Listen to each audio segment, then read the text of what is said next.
jalalihi al-'ala jalla wa 'ala. Wa aynuhu sallallahu alaihi wasallam min jamalihi al-asna wa sallallahu alaihi wasallam masruran mansura. Wa ala alihi wa ashabihi wasalikin ala nahjihi banal khairu wa firu. Amma ba'du fa ya ayyuhal usikum wa nafsi bi taqwallah faqad fazal muttaqun wa fahamu ma qala Allah ta'ala fil Qur'anil Karim. A'udzu billahi minasy syaithanir rajim. Bismillahirrahmanirrahim. Qul hal yastawil ladzina ya'lamuna ma la ya'lamun. Shadaqallahul 'azim wa shadaqa rasuluhun nabiyul habibul karim. Wa nahnu 'ala dzalika minasy syahidin wa syakirin walhamdulillahi rabbil alamin. Ibu jamaah Majelis Taklim Al-Jannah yang dirahmati Allah Subhanahu wa taala. Puji syukur kita panjatkan kehadirat Allah. Alhamdulillah di kesempatan sore hari yang berbahagia ini kita bertemu kembali bermujaah di afaq mubarakah yang mulia ini dalam rangka tarawih ini dan silaturahmi. Mudah-mudahan dicatat menjadi bagian dari amal soleh yang diterima di sisi Allah Subhanahu wa taala. Amin ya rabbal alamin. Salawat serta salam Allah tetap terlimpah curah pada baginda Habibana wa Nabiyyina Muhammad sallallahu alaihi wasallam, keluarganya, para sahabat, tabi'in, ashabu tabi'in, dan juga kepada kita semua. Insyaallah kita berusaha melaksanakan apa yang menjadi sunnahnya agar mendapatkan syafaat ila yaumil jaza wal hisab. Amin ya Allah ya rabbal alamin. Jamaah rahimakumullah, tetap kita bermunajat kepada Allah dalam setiap permulaan ya. Asbab wasilah munajat kita Al-Quran, Suratul Fatihah. Semoga Allah kabulkan segala hajat dunia dan akhirat. Semoga Allah jauhkan segala bala bencana balahi dunia akhirat. Semoga Allah hasilkan segala maksud dan tujuan. Semoga Allah istiqomahkan kita, karuniakan anugerah keluarga sakinah mawaddah warahmah, putra putri saleh-salehah, istiqomah dalam ibadah. Dan juga bagi saudara-saudara kita yang sedang terbaring sakit di rumahnya atau di rumah sakit, semoga diberikan oleh Allah kesembuhan, diangkat segala penyakitnya, dijadikan kifarat dari segala kekhilafannya, diberikan sabar di dalam di dalam menjalaninya. La hadhihi ya wala kulli niyatin shalihah. Al-Fatihah. A'udzubillahi minasyaitonir rajim. Bismillahirrahmanirrahim. Alhamdulillahi rabbil alamin. Ar-Rahmanir Rahim. Maliki yaumiddin. Iyyaka na'budu wa iyyaka nasta'in. Ihdinas siratal mustaqim. Siratal ladzina an'amta 'alaihim ghairil maghdubi 'alaihim waladdallin. Ibu-ibu jamaah rahimakumullah, sore ini kita akan mencoba untuk ngaji nurut dari sebuah kitab. Kita apa kemarin? Oke itu teh. Lupa lagi ya. Fatul Mu'in. Atau mau pikir atau betul minum. Emang iya Ustaz. Kemarin kan sanadnya dulu kemarin Ustaz. Iya, sanad tauhidnya Pak. Irsadul Ibad. Pengarangnya sama dengan pengarang kita Fatul Mu'in. Oh. Dan keacik aku Ibu-ibu. Iya. Ya, maksudnya itu memang pengarangnya adalah pengarang kitab Fatul Mu'in. Pengarang juga satu kitab namanya Irsadul Ibad. Irsadul Ibad juga. Ibu nanti boleh cari kitabnya. Nanti boleh ya, cari sendiri-sendiri ya. Bismillahirrahmanirrahim. Jadi kita akan mencoba memulai ini. Mudah-mudahan kita nggak ada target tamat ya ngaji mah, tapi insya Allah menurut dimana dalam kitab ini karya Syekh Jainuddin bin Ali Al-Malibari ini adalah isinya ada beberapa, yaitu Quran, hadis, terus ijma para ulama, terus kemudian satu lagi yaitu hikayat, ada ceritanya. Irsadul Ibad ila sabilir rasyad. Ya. Namanya kitab Irsadul Ibad ila sabilir rasyad. Bismillahirrahmanirrahim. Qala mu'allifu rahimahullahu ta'ala wa nafa'ana wa bi ulumihi fi daraini amin ya Allah ya rabbal alamin. Lil mu'allif hadzal kitab Syekh Syekh Syihabuddin Syekh Syahabuddin Ahmad bin Hajar Al-Haytami wa jaddina Jainuddin bin Ali Al-Malibari Syekh Jainuddin bin Ali Al-Malibari. Al-Fatihah. Bismillahirrahmanirrahim. Alhamdulillahirabbil alamin. Arrahmanirrahim. Maliki yaumiddin. Iyyaka na'budu wa iyyaka nasta'in. Ihdinas siratal mustaqim. Siratal ladzina an'amta 'alaihim ghairil maghdubi 'alaihim waladdallin. Alhamdulillahilladzi arsalana ila ta'atih. Bismillahirrahmanirrahim. Mulai pengarang kitab Irsyadul Ibad ini beliau memulai kitab dengan membacakan atau menuliskan kalimat Bismillahirrahmanirrahim. Kenapa?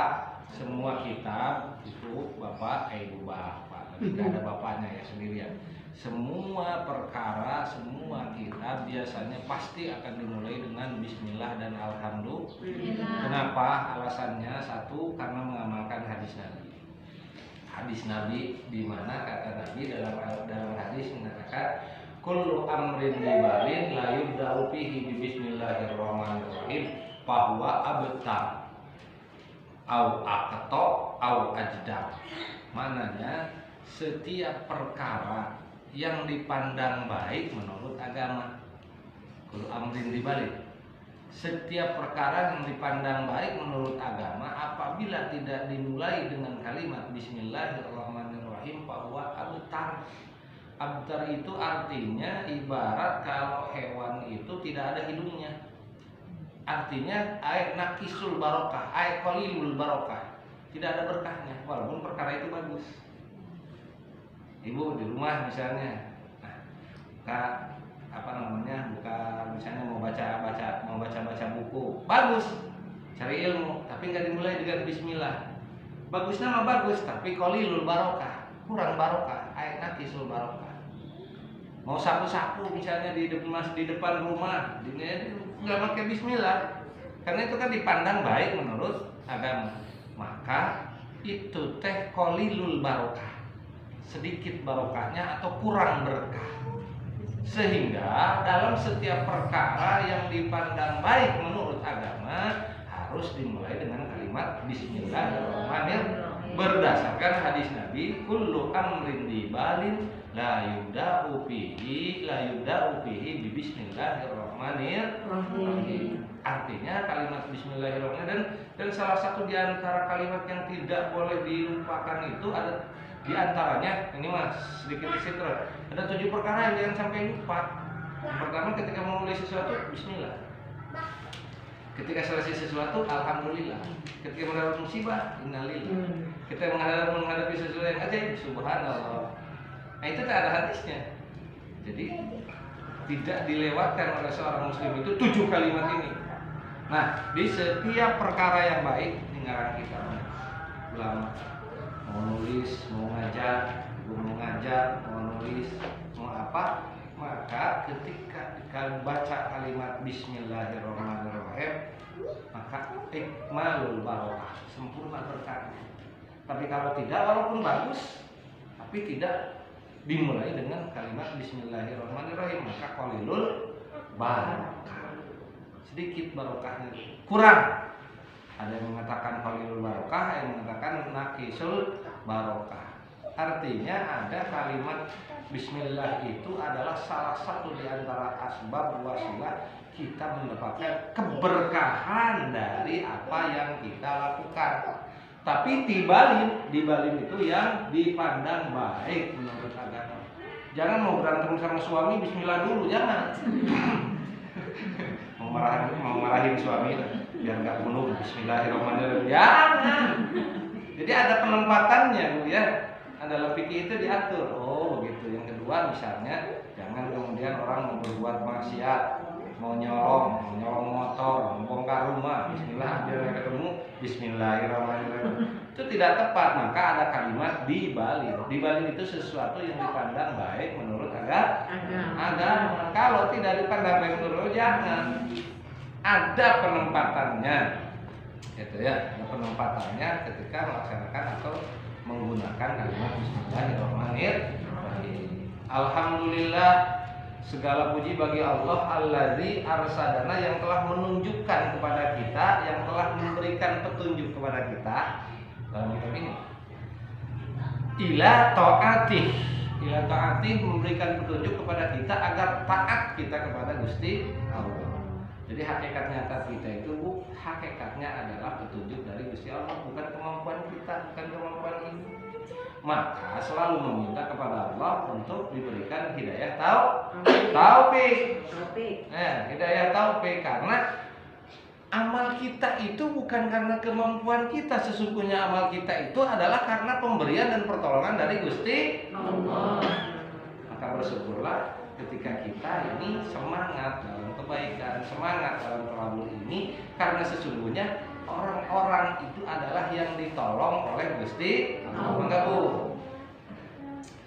Alhamdulillahilladzi arsadana ila taatih, terhadap taat kepada Gusti Allah, wa jazarna an maksiatih, dan Allah yang telah mencegah dari terjadinya perbuatan maksiat.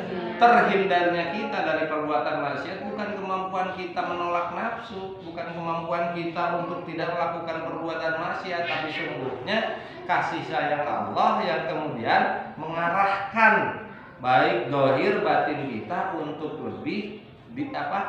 lebih mendekat kepada Allah dengan amal-amal baik atau amal soleh. Kalau tidak ditolong oleh Allah, maka cenderung manusia itu selalunya ingin berbuat sesuatu yang mengikuti syahwatnya, mengikuti nafsunya. Itu manusiawi, memang manusiawi. Tapi kalau tidak, tanpa pertolongan Gusti Allah, itu berat mau ke masjid, mau ke musala. Ya. Kalau tanpa pertolongan Allah, berat seseorang menghindari dari perbuatan maksiat. Makanya di sini katakan oleh Syekh Jainuddin bin Ali Al-Malibari, wa jazarna an maksiati, dan Allah lah yang telah melindungi, memelihara kita dari berbuat maksiat. Asyhadu an la ilaha illallah, syahadat kepada Allah, iqraron biwahdaniyati, sebagai ikrar lisan, intikad dalam hati, gitu ya, disebut iman namanya. Iqraron bil lisan biwahdaniyatihi, kemahaesaan Gusti Allah. Wa asyhadu anna Muhammadan Rasulullah, dan bersaksi bahwa Kanjeng Nabi Muhammad itu utusan Allah. Iktirafan bin nubuwati, iktirafan itu adalah bentuk pengakuan kenabian, kerasulan baginda Rasul sallallahu alaihi wasallam. Wassalatu wassalamu, salawat serta salam Allah, itu pasti selalu di dalam setiap pembukaan apapun, itu pasti selalu Bismillah, alhamdulillah, salawat serta salam. Wassalatu wassalamu alaman, kepada orang arsala, yang telah mengutus Allah, yang telah mengutus kepada si man, siapa Allahu Gusti Allah. Jadi ini adalah salawat dan salam kepada Kanjeng Nabi Muhammad yang telah diutus oleh Allah. Untuk apa Kanjeng Nabi Muhammad diutus? Li'irsadil ibad, untuk menjadi petunjuk bagi hamba-hambanya. Maksudnya bagi kita manusia, bagi hamba-hamba, bagi abdi-abdi. Jadi Rasul itu diutus oleh Allah untuk menjadi penunjuk jalan bagi hamba-hambanya. Wala alihi wa sahbihi al-mahdiyina al-muhtadina ila sabilir rasyad. Dan salawat serta salam Allah kepada keluarganya Kanjeng Nabi, sahabatnya Kanjeng Nabi, al-muhtadina, yang diberi petunjuk. Jadi sahabat, keluarga dan sahabat Nabi itu sudah diberi petunjuk ila sabilir rasyad, untuk mencapai menuju jalan kebaikan. Wabadu, saya bacakan nggak apa-apa, dengar aja ya. Wabadu, sesudah baca Bismillah, alhamdulillah, salawat serta salam, fahada, maka utawi ikilah kitab. Itu tuh kalau ngerti tapi Bu ya? Ada yang ngerti? Nah, fahada, maka utawi ikilah kitab, iku kitabun, adalah sebuah kitab. Ini maksudnya kitab yang akan kita pelajari ini, Bu. Ini pembukaan nih, masih mukadimah. Kitab yang akan kita pelajari ini ada di depan saya. Intakhadtuhu min kitabai zawazir. telah mengumpulkan pengarang kitab ini dari dua kitab Al-Jawazir. Jadi ini adalah rangkuman dari dua kitab yang disusun atau dikarang oleh guru-guru agama Islam, oleh syekh-syekh, oleh ulama-ulama, wa mulkiyal ulama, dan rajanya para ulama, al-a'lam, yang paling alim. Siapa? Syekhuna Syekh Shihabuddin Ahmad bin Hajar Al-Haytami. Jadi kitab Irsyadul Ibad ini adalah rangkuman hasil dari dua kitab dikumpulkan. Pertama adalah kitab karya Imam Ibnu Hajar Al-Haytami. Sering dengar Imam Ibnu Hajar Al-Haytami? Bu, pernah dengar? Pernah dengar atau baru sekarang dengar? Kita makan. Ya, baru dengar juga sekarang. Jadi ada seorang ulama, ada namanya dua Ibnu Hajar. Di dunia Islam itu ada dua, Bu. Ada Ibnu Hajar Al-Haytami, ada Ibnu Hajar Al-Asqalani. Nah, makanya dengan ini ya, biar mengenal ulama kita. Iya. Ibnu Hajar Al-Haytami, ada Ibnu Hajar Al-Asqalani, orang Askelon, orang Askalan. Ibnu Hajar Al-Asqalani itu adalah pengarang kitab hadis, namanya pengarang kitab Syarah Sahih Bukhari, nama kitabnya Fathul Bari, 26 jilid. Bukan jilid kecil-kecil begini, bukan. Tebalnya segini. Pokoknya satu jilid kitabnya 350 sampai 400 halaman, 26 jilid. Ayo. Hebat tuh ulama kita. Ibu kan udah berapa jilid, Bu? Ada satu lagi namanya Imam Ibnu Hajar Al-Haytami, seorang ulama mazhab Syafi'iyah. Ya, Bu.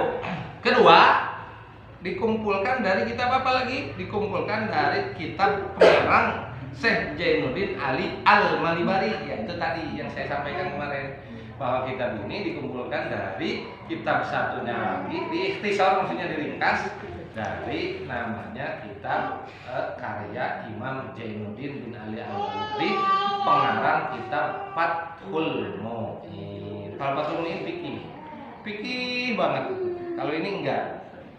Nah, dikumpulkanlah dalam bentuk satu kitab ringkas yang namanya kitab ringkas itu disebut di sini bahwa kitab ini wahasyarna fi zumratihima wa zadat fihi, pengarang kitab ini menambahkan perkara yasaro, yang ringan, yang mudah, minal ahadis, dari hadis-hadis. Isinya kitab ini adalah hadis-hadis baginda Nabi. Apakah hadis saja? Tidak. Di sini ditambahkan selain hadis wal masailil fiqhiyati, dan masalah-masalah fikih. Ibu ada fikih tenan, Bu? Fikih itu adalah tata cara ibadah setiap hari yang ibu kerjakan, itulah yang disebut fikih. Disebut masailul fiqhiyah. Jadi isi kitab ini merangkum, satu, materinya adalah hadis, kedua masalah-masalah fikih, ketiga wal mawaid, nasihat. Nasihat. Yang keempat wal hikayat dan hikayat. Bu, apa hikayatnya, Bu? Ada yang tahu hikayat? Jangan dongeng atuh. Ya memang sih dongeng sih terjemahannya itu. Jadi ini adalah tarikh atau cerita. Ceritanya cerita apa? Hikayat yang ditukil oleh para ulama, baik dari hadis maupun dari aksar atau ijma'nya para ulama. Artinya gini, ada hikayat itu kisah yang diceritakan oleh Kanjeng Nabi, ceritakan oleh para sahabat, kisah-kisah yang diceritakan oleh para alimil ulama. Nah, ada semua di sini. Artinya Imam Ali Jainuddin bin Ali Al-Malibari ini di sini mencantumkan riwayat-riwayat atau kisah-kisah, baik diambil dari kisah hadis Nabi maupun dari keterangan para alimil ulama. Bagaimana kalau hikayat itu benarkah atau tidak? Wallahu a'lam. Kita tanyakan nanti. Kepada siapa? Kepada pengarang kitab ini. Di mana? Di akhirat nanti tanyakan. Ya iya, tapi ya iya, nggak ketemu kan, saya juga hanya menyampaikan dari sini. Sebetulnya ngaji kita ini minal kitabin ila mulutin wa minal mulutin ila telingain, ibu-ibu. ya kan, betul kan?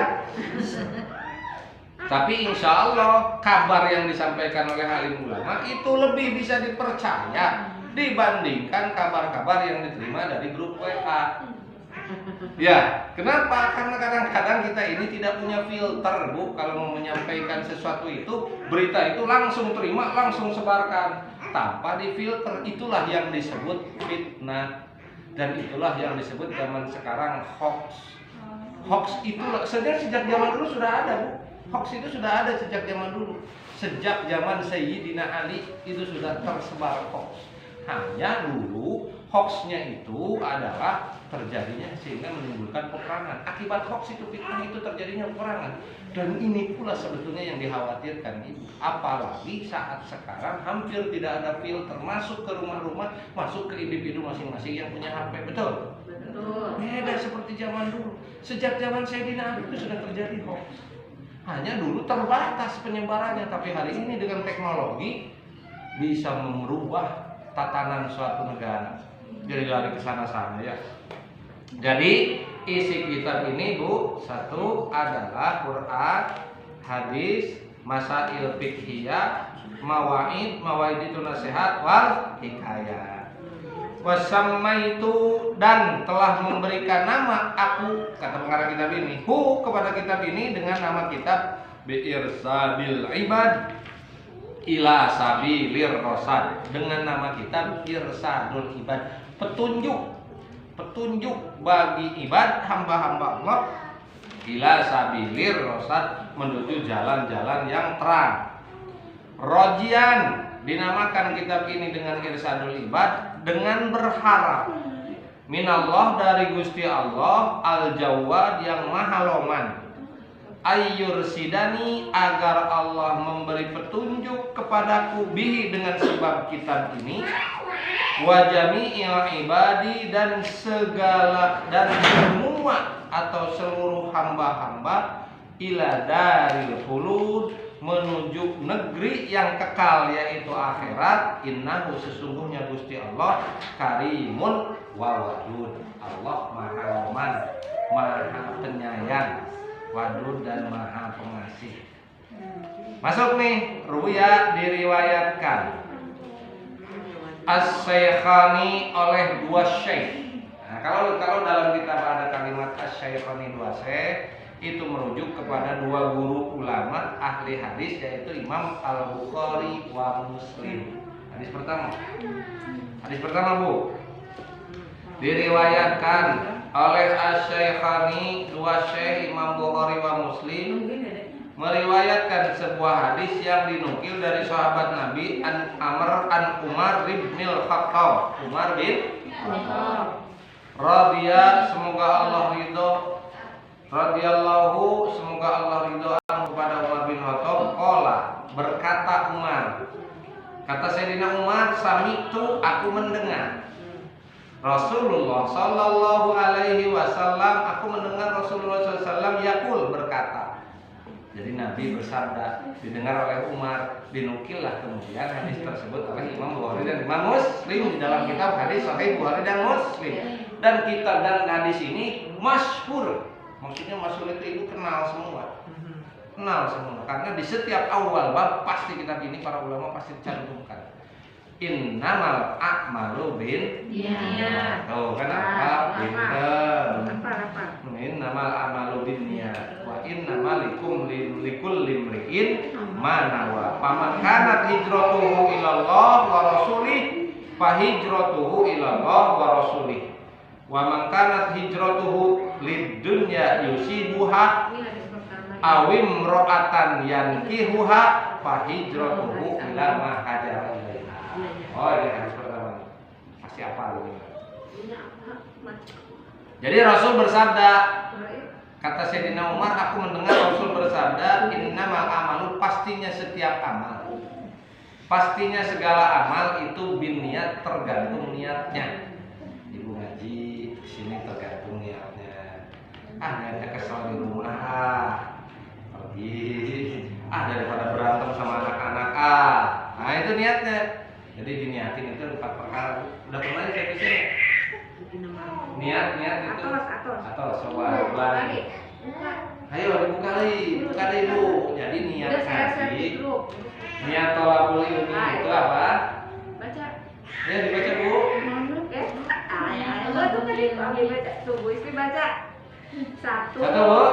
Nanti Bu dicari. Menghilangkan kejahilan. Nah, menghilangkan kejahilan. Niatkan menghilangkan kejahilan diri, menghilangkan kebodohan diri. Walaupun pulang dari sini nggak pinter-pinter.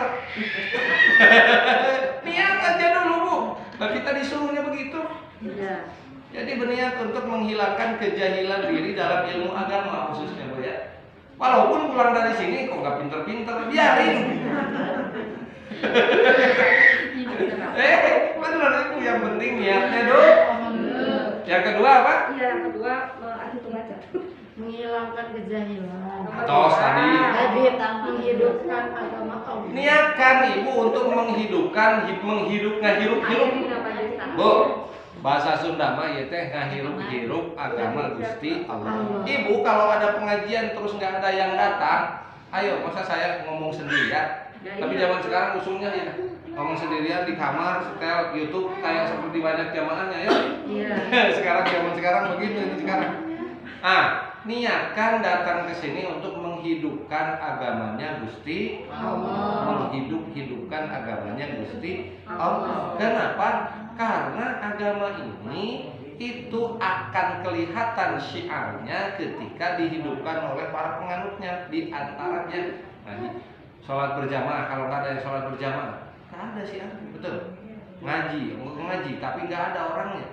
Nah, satu, hilangkan niat menghilangkan kejahilan diri, kebodohan diri. Yang kedua, menghidupkan agama Gusti Allah. Yang ketiga apa?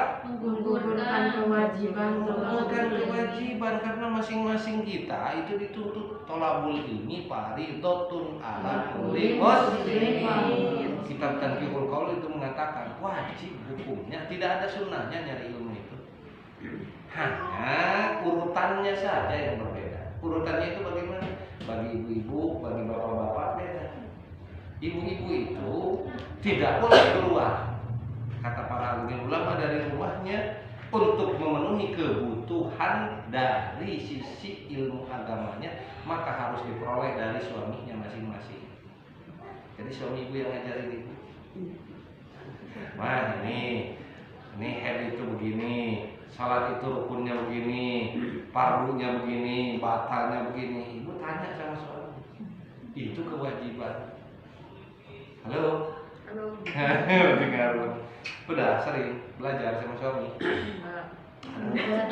Kalau berantem aja cara mau belajar sama suami. Disuruh diajarin malah belajar ngeyel. malah berantem ya. Aduh gimana Ustaz, nggak bisa. Maka kata kita Fatul Mu'in pindah yang kedua. Apa yang kedua itu?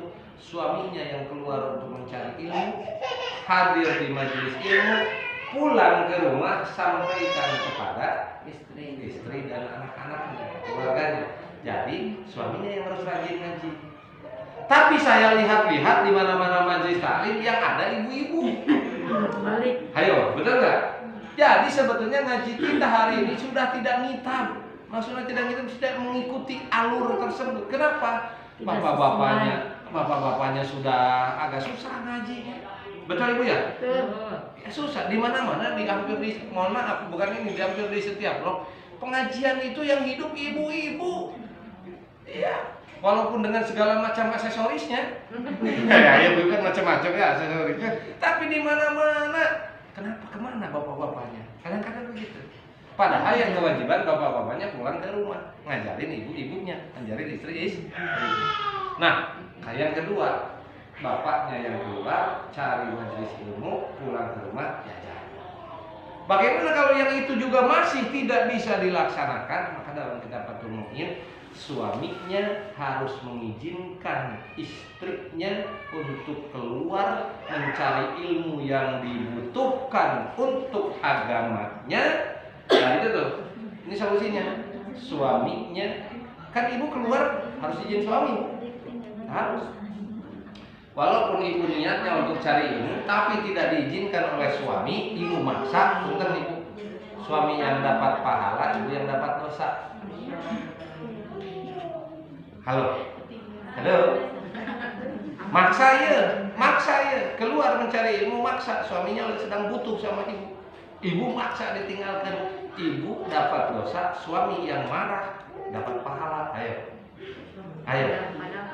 Terus atau gimana Ustaz kalau begitu? Minta izin. Atau izinnya atau udah capek tiap hari minta izin modern ibu teh. Nah, dalam hal itu mah bukan harus tiap hari. Artinya hal itu mah TST tahu sama tahu. Pak, pokoknya setiap tanggal sekian, setiap hari Jumat minggu ke-1 dan minggu ke-3 saya ngaji. Jadi ini izin secara global. Iya, izin secara global. Kalau pengertian kan ya sudah. Karena gini Bu, saya menemukan ada suami yang sama sekali tidak mengizinkan istrinya untuk bergaul dan untuk ngaji. Enggak. Dipenuhi kebutuhan agamanya tidak, tapi diajarkan tidak, tapi keluar juga tidak boleh. Apa namanya teh yang begitu teh? Posesif. Posesif ya? Posesif betul. Yang begitu teh atau protektif? Posesif atau protektif? Tidak boleh gaul sama, tidak boleh ke sana. Takut dan mengkhawatirkan sama sekali. Sementara kebutuhan jarohaninya tidak dipenuhi. Artinya kebutuhan akan agama ini tidak dipenuhi. Ada yang begitu? Ada. Pernah kok saya itu sampai yang nggak cerita, ada yang ngadu. Gimana Ustaz?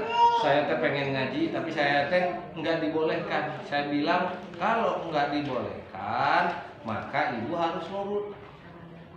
Walaupun keinginan tinggi, tapi kenapa? Karena kewajibannya adalah ibu mengikuti apa yang dikatakan oleh calon surganya ibu. Kecuali Bu ya, jangan nurutnya tanpa riset, kecuali ketika disuruh atau diperintah perkara sesuatu yang haram, wajib nolak. Jangankan suami, orang tua pun ketika menyuruh dan memerintah sesuatu perkara yang diharamkan oleh Allah, maka tidak ada kewajiban bagi kita untuk mengikutinya, tetapi harus dengan wajadilhum billati hiya ahsan, dengan cara-cara yang baik. Tetap sebagai statusnya orang tua. Kata orang tua teh, Meng, itu ada senal bagus colong. Nah misalnya ini mah namanya juga misal mah bebas aja. Itu kan nyolong, kita tahu nyolong itu haram. Maka tidak ada kewajiban la ta'ata li makhlukin fi maksiatil khaliq. Itu hadis keduanya. Tidak ada taat kepada makhluk di dalam rangka bermaksiat kepada Gusti Allah. Mohon maaf, tidak ada ketaatan kepada makhluk di dalam rangka bermaksiat kepada Gusti Allah. Walaupun suami kita, walaupun orang tua kita. Tapi sekali lagi, tapi kalau perintahnya itu bukan perintah maksiat, maka kita harus mengikutinya. Terus gimana kalau gitu mau hamur izin, bukan hamur izin itu mah harus TST, udah harus ngerti lagi gitu. Seperti begini Bu, ibu ingin memberikan sesuatu kepada keluarga ibu tanpa izin suami, maksa ibu ngasih misalnya nih, maka itu ibu pemberian tersebut pahalanya bagi suami, dosanya buat ibu. Nah gitu dalam kitab buku Dulijen seperti itu. Pahalanya buat suami, dosanya buat ibu, padahal ibu yang ngasih. Rugi amat. Itulah betapa kemudian Allah mengangkat atau Allah menempatkan surganya seorang istri itu berada di suaminya. Bagaimana tuh Ustaz kalau suami saya itu ngajarin kagak, pelit iya, makanya nyolong-nyolong, misalnya dosanya dosa dia. Nggak ngajarin ilmu misalnya, nggak ngajarin ibadah, nggak ngajarin, maka bagi seorang suami dia akan diminta pertanggungjawaban atas istri dan anak-anaknya. Tapi bagi seorang istri tidak akan diminta pertanggungjawaban atas suami maupun anak-anaknya. Paham Bu? Karena tanggung jawab itu ada di suami kita, ada di bapak-bapaknya. Tapi bukan tanggung jawab ibu. Maka ketika misalnya kelak itu di akhirat, yang paling berat tanggung jawab itu adalah seorang suami. Makanya kenapa kemudian ditakdirkan oleh Allah banyak sekali suami-suami yang lebih duluan wafat dibandingkan istri-istri, betul nggak? Perbandingannya itu lebih banyak perempuan hidup dibandingkan laki-laki yang hidup, betul? Betul nggak? Statistiknya begitu loh. Sampai nanti di akhir zaman itu lihomsina imro'atan, bagi 50 perempuan itu 1 orang laki-laki. Perbandingannya kalau sekarang ya sampai 10 sudah mungkin ya. Ya, betul nggak Bu? Kenapa? Karena kata satu riwayat ulama alim mengatakan karena saking beratnya tanggung jawabnya seorang laki-laki sehingga tidak kuat dan kemudian mereka diwafatkan lebih dulu oleh Allah Subhanahu wa Ta'ala karena beratnya tanggung jawab dia terhadap istri dan anak-anaknya. Maka enak sebetulnya jadi ibu mah. Ustaz, anak gimana melahirkan terus menerus mah nggak enak. Melahirkan doang. Maksudnya melahirkan doang bagaimana? Artinya tanggung jawab itu letak pada ini bisa dipahami nih maksud saya nggak? Bu bisa dimengerti nggak? Kalau nggak ngerti tanya Bu ya, tanya langsung nggak apa-apa.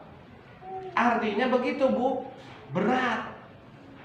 Ketika seorang suami itu dia diberikan kelebihan keistimewaan dalam bab waris dia menjadi 2 bagian dari perempuan kan, lidzakari mislu hadzil, karena ada kewajiban nafkah. Perempuan mah nggak ada kewajiban nafkah. Nggak ada kewajiban nafkah, tapi bagi laki-laki ada kewajiban nafkah, sehingga disitulah kemudian ar-rijalu qawwamuna 'alan nisa. Kemudian disebutkan juga lidzakari mislu hadzil saya bagi laki-laki itu 2 bagian perempuan menurut ilmu atau menurut aturan Gusti Allah. Itu adalah salah satu bukti dilebihkan derajat tapi diberikan tanggung jawab yang lebih besar. Dilebihkan oleh Allah tapi tanggung jawabnya lebih besar dan lebih baik. Ibu ngaji, ahli soleh, ahli ibadah, suami ahli maksiat, nggak ada tanggung jawab tuh, nanggung dosanya suami. Anak ibu maksiat, bukan ke ibu nanti ditanyakan, ke suami. Ya, ke seorang laki-laki, itu bedanya. Makanya kalau ibu rajin ngaji, kok bisa begitu Ustaz? Ceritanya adalah Siti Asyah imro'at Fir'aun.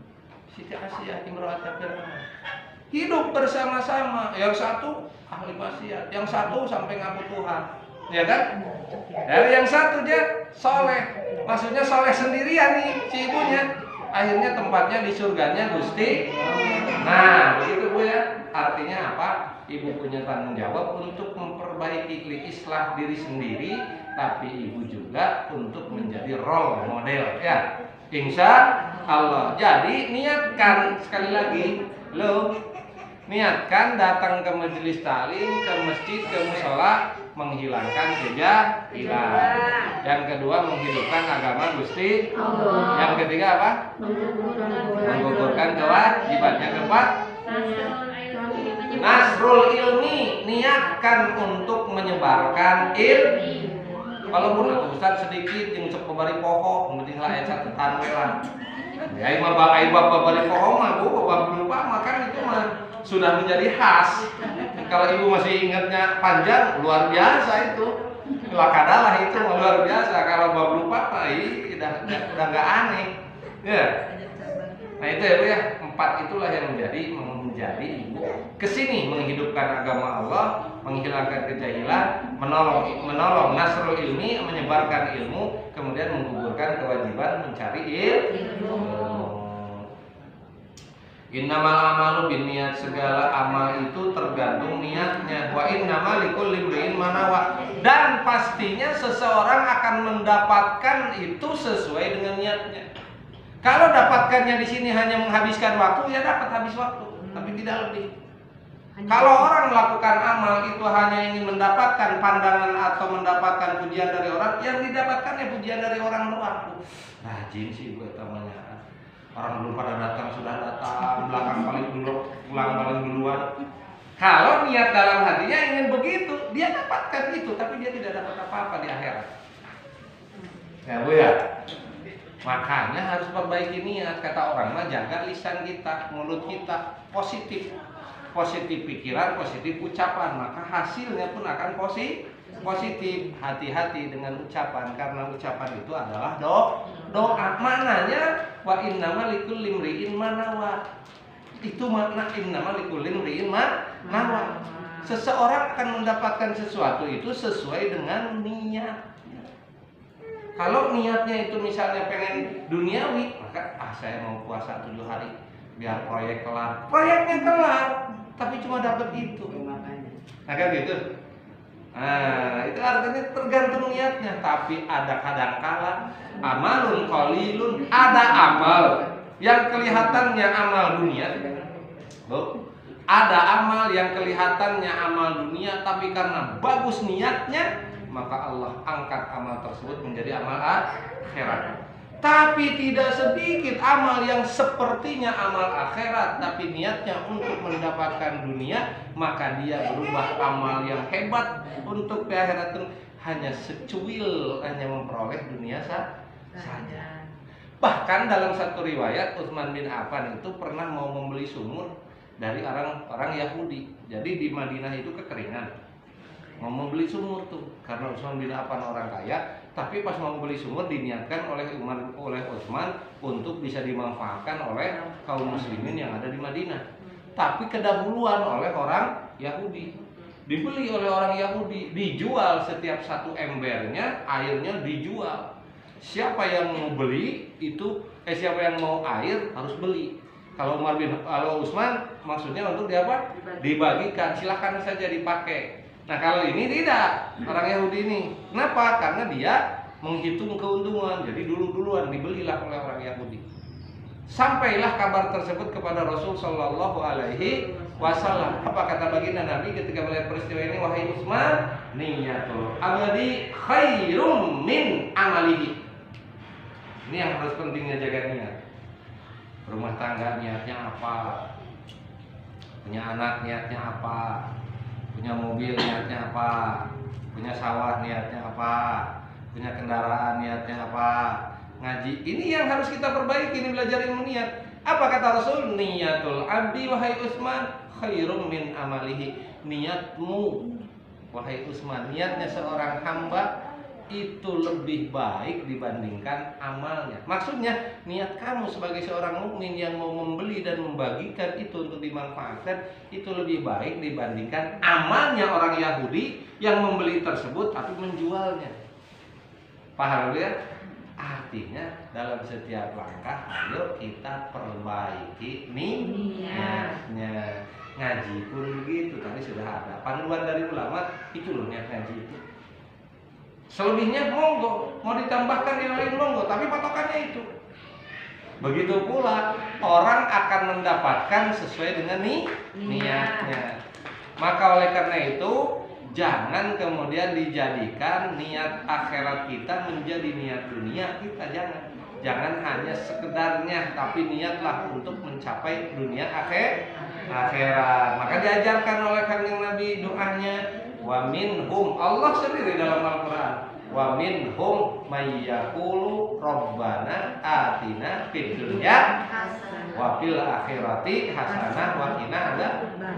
Oke, ajaran dari Gusti Allah agar tidak hanya niat dunia saja, tapi niatkan juga untuk akhirat. Nah Bu, jadi perbaiki niat ya. Ini insya Allah. Paman kanat hijratuhu ilallah wa rasulih. Ada orang yang niat hijrahnya kepada Allah dan kepada Rasulnya, maka fa hijratuhu ilallah wa rasulih, maka sungguh niat dia benar hijrahnya kepada Allah dan Rasul.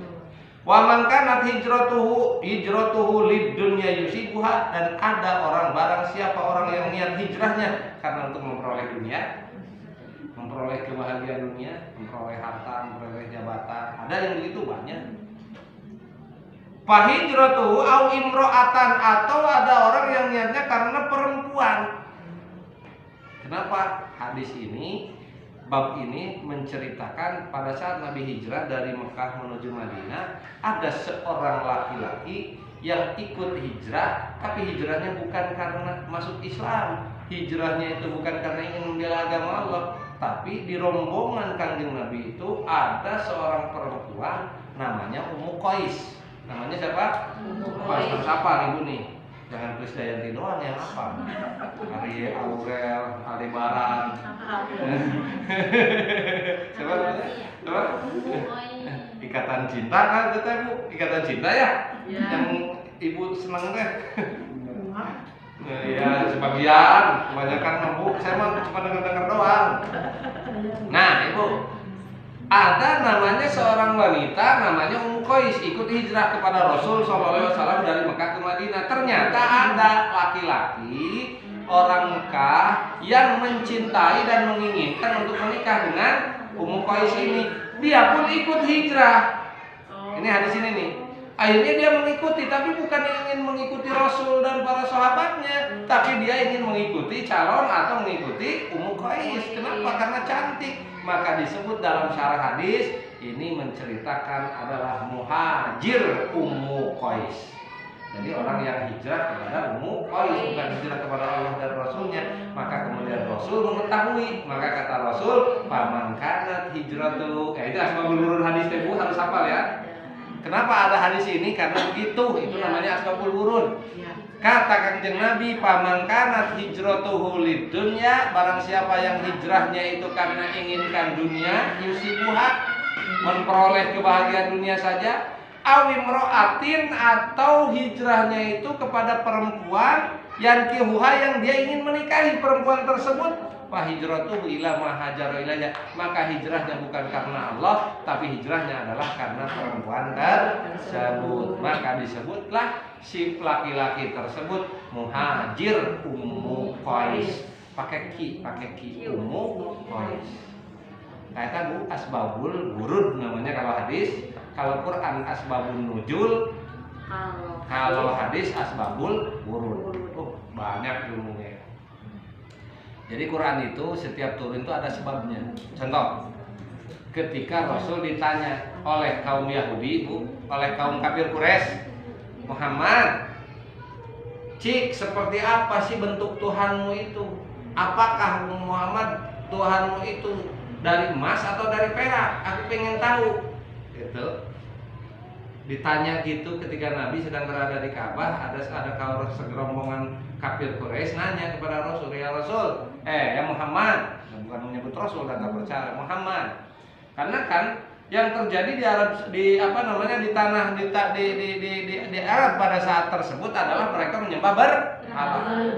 Maka ketika itu kemudian ditanya oleh mereka, "Muhammad, coba aku pengen tahu Tuhanmu itu apa, terbuat dari apa, dari emas, dari perak, seperti bagaimana?" Maka kemudian ini asbabul wurud namanya, sebab turunnya hadis. Maka kemudian sebab nuzul, ini asbabun nuzul, sebab turunnya Al-Qur'an. Apa kata Kanjeng Nabi? Kemudian datang perintah Allah, "Qul," ucapkan oleh Muhammad, "Wallahu ahad." Allah itu yang ahad, Allahus samad. Nah itu jawaban Rasul disebut dalam Quran itu asbabun nuzul, sebab turunnya Al-Qur'an. Kalau dalam hadis seperti tadi ini, "Faman kanat hijratuhu," ya, "faman kanat hijratuhu lidunya yusibuha awimro'atin," atau orang yang hijrahnya karena perempuan yang ingin dinikahinya, fahijratuhu ma hajara ilaiha. Itu disebut asbabul wurud, sebab turunnya hadis. Nah, hadis itu nggak bisa sembarangan. Harus tahu asbabul wurudnya hadis ini, harus tahu. Jangan kemudian menggunakan hadis itu dengan sembarangan terhadap segala perkara saja. Tidak, ada asbabnya, ada asbab wurudnya. Kalau dalam hadis, kalau dalam Quran ada asbab nuzulnya. Babul imani. Nah, ini bab pertama. Sedikit Bu, seberapa menit lagi? 1 menit.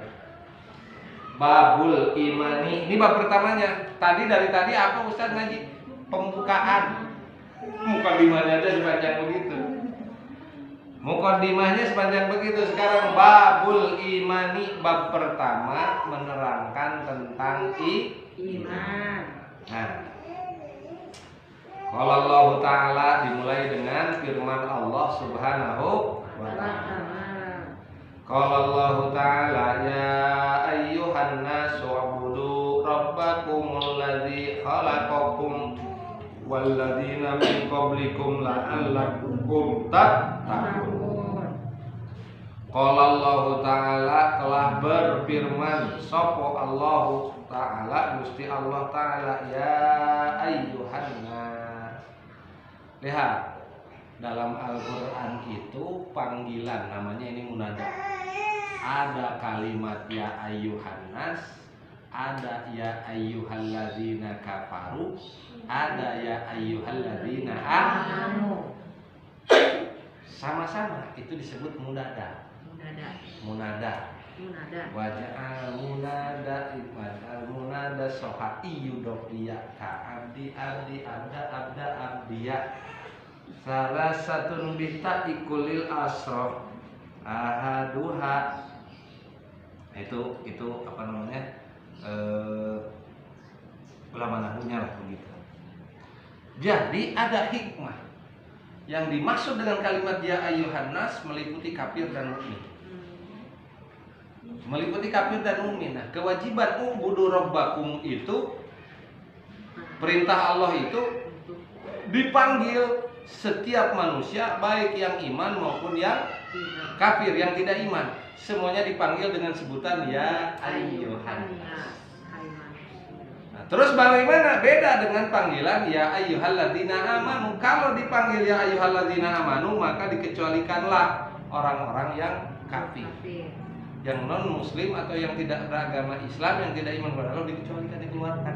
Contoh dalam puasa, Quran surat Al-Baqarah ya ayyuhalladzina amanu kutiba alaikumus. Mulai paham ya artinya ya?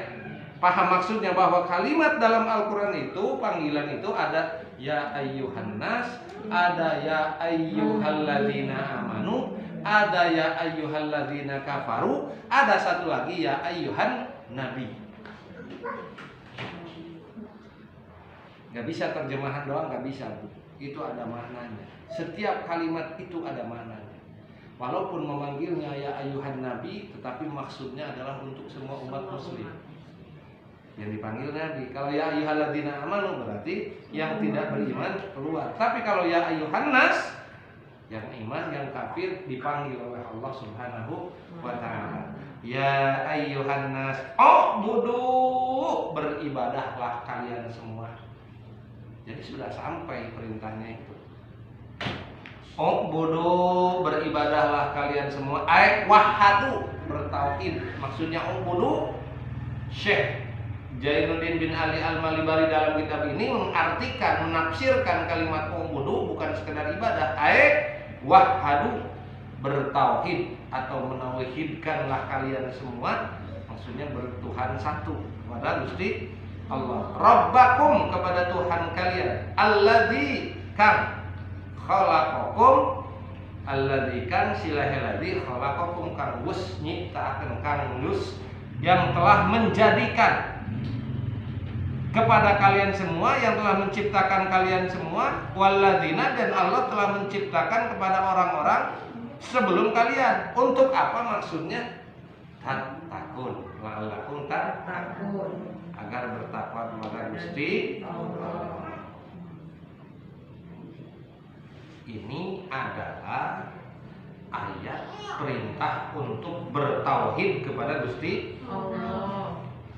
Dan sifatnya Allah alladzi khalaqa, alladzi ja'ala, yang telah menjadikan atau menciptakan, lakum, bagi kalian, al-ardo firosan, menciptakan bumi yang penghampar, firosau wassama'a binaa.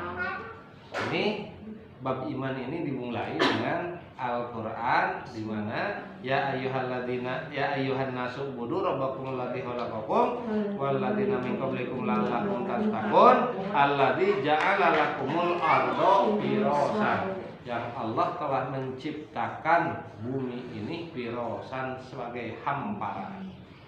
Kok hamparan? Bumi ini hampar atau bulat, Bu? Menghampar atau bulat? Datar atau bulat? Halo. Bulat ya. Bulat. Dari mana tahunya, Bu?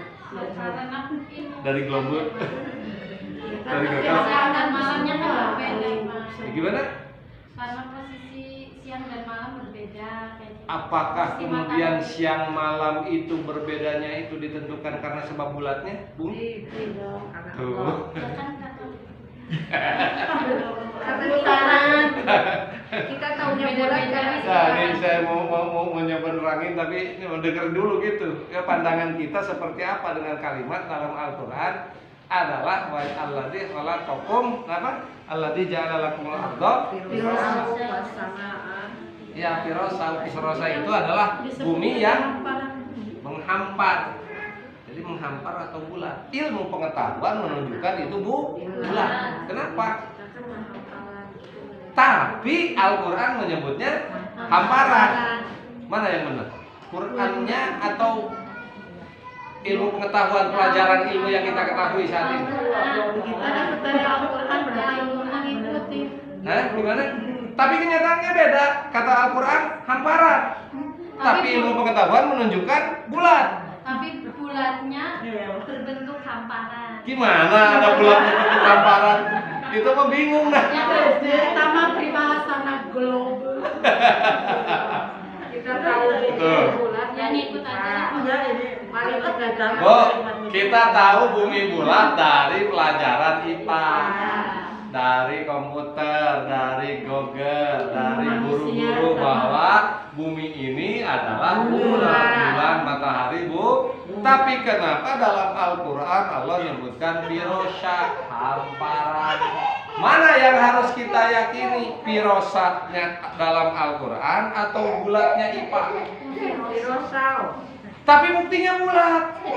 Ayo. Ya itu mah keajaiban Allah. Ya nggak bisa. Ini main logikanya. Itu ilmu manusia, kalau globe ilmu manusia. Kalau Al-Quran itu udah digariskan. Tapi kita meyakini Al-Quran itu firosa, tapi kenyataannya bulat. Ya kan? Quran firosa, hamparan, tapi kenyataannya bulat menurut ilmu pengetahuan. Ilmu pengetahuan itu dihasilkan oleh akal manusia yang diberi ilmu oleh Gusti Allah. Menghasilkanlah ketemu bahwa bumi itu bulat, tapi bahasa Al-Qur'annya firosa. Ayo, yang mana? Menjelaskan kita ada di hamparan bumi ini. Untunglah Ibu Masamina Watona tidak terlalu banyak berpikir. Berpikirnya juga baru sekarang saat ngaji. Sejak dari awal lahir sampai sekarang kan nggak berpikir itu ya. Samina Watona aja baru sekarang berpikir. Makanya saya tanya, makanya juga bingung jawabannya. Percaya sama Al-Quran, tapi kenyataannya kok beda dengan kalimat Quran. Ayo. Bingung. Ibu, kalau sirim semut berjalan di atas bola yang bulat, dia merasakan bola itu bulat atau tidak? Tidak. Emang udah nyobain jadi semut. Kutu berada di kepala kita, posisi kita itu bulat, tapi bagi kutu dia tidak bulat. Ya kan? Begitulah manusia, namanya itu adalah di dalam bahasa kitab itu para ulama punya jawabannya. Jawabannya itu adalah lafaz itu tidak menunjukkan makna sebenarnya. Lafaz firosa di sini bukan makna hamparan sesungguhnya. Perumpamaan seperti kutu di kepala kita atau semut yang ada di atas bola, dia keliling ke sana kemari tidak merasa bahwa itu bulat. Nah, itu dalam bahasa itu makanya nggak bisa cukup diterjemahkan. Terjemahannya hamparan. Banyak orang yang berpendapat kemudian bumi ini menghampar. Sesungguhnya itu bukan seperti itu, tetapi lafdun itu laisa haqiqatal makna, kata ulama. Mata kalau ngaji teh begitu, Bu. Ada jawabannya ternyata. Lafdun laisa haqiqatal makna, lafaz itu tidak menunjukkan hakikat makna. Paham ya? Paham ya? Paksakeun we pun teu paham juga. Alhamdulillah. Sudah lewat 30. Sampai situ dulu Ibu, bab iman ya, masih awal. Insyaallah nanti kita akan lanjutkan, mudah-mudahan barokah. manfaat khususnya sedikit. Jadi nanti ini masuknya habis bab 5 masuk ke fikihnya ada ini. Ada hikayatnya, tapi ini dimulai dengan 3 bab pertama, bab 5, bab dzikir la ilaha illallah ini dalam kitab ini. Insya Allah kita akan lanjutkan di waktu dan kesempatan yang akan datang. Barokah astagfirullahaladzim wa atubu ilaih. Allahumma inna nas'aluka ilman yanfa'u bihi wa amran wa nawaiyah warzuqna fahman lahu bihi kaifa nunajika bi rahmatika ya arhamar rahimin. Allahumma arzuqna fahman nabiyyin wa hifdzal mursalin wa ilhamal malaikatil muqarrabin bi rahmatika ya arhamar rahimin. Allahumma akrimna bi nuril fahmi wa akhrijna min dhulumatil wahmi wal jahli waftah lana hikmataka ya arhamar rahimin. Allahumma rabbana taqabbal minna innaka antas samiul alim wa tub alaina innaka antat tawwabur rahim. Rabbana atina fid dunya hasanah wa fil akhirati hasanah wa qina adzabannar. Subhana rabbika rabbil izzati amma yasifun wa salamun alal mursalin walhamdulillahi rabbil alamin. Demikianlah yang saya sampaikan bab iman, pembukaan mukadimah kita bisa beriman. Mudah-mudahan manfaat barokah khususnya bagi saya pribadi, umumnya bagi Ibu Jamaah rahimakumullah. Ditutup saja hadanallah wa yakum ajmain. Wallahul muwaffiq ila aqwamit thoriq. Wassalamualaikum warahmatullahi wabarakatuh. Ditutup dulu.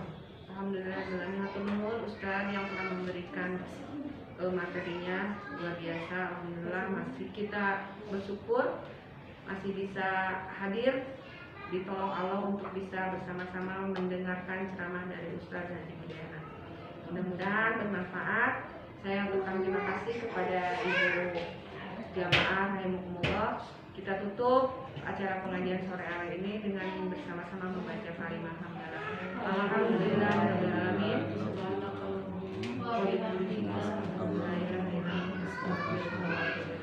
Wallahul muwaffiq ila aqwamit thoriq. Wassalamualaikum warahmatullahi wabarakatuh. Assalamualaikum warahmatullahi wabarakatuh.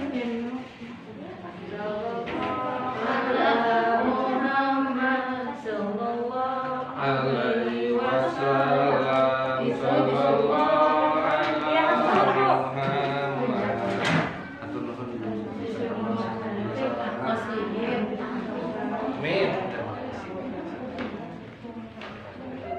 Lumayan. Mangga, sami-sami Ibu. Sehat semua Bu ya.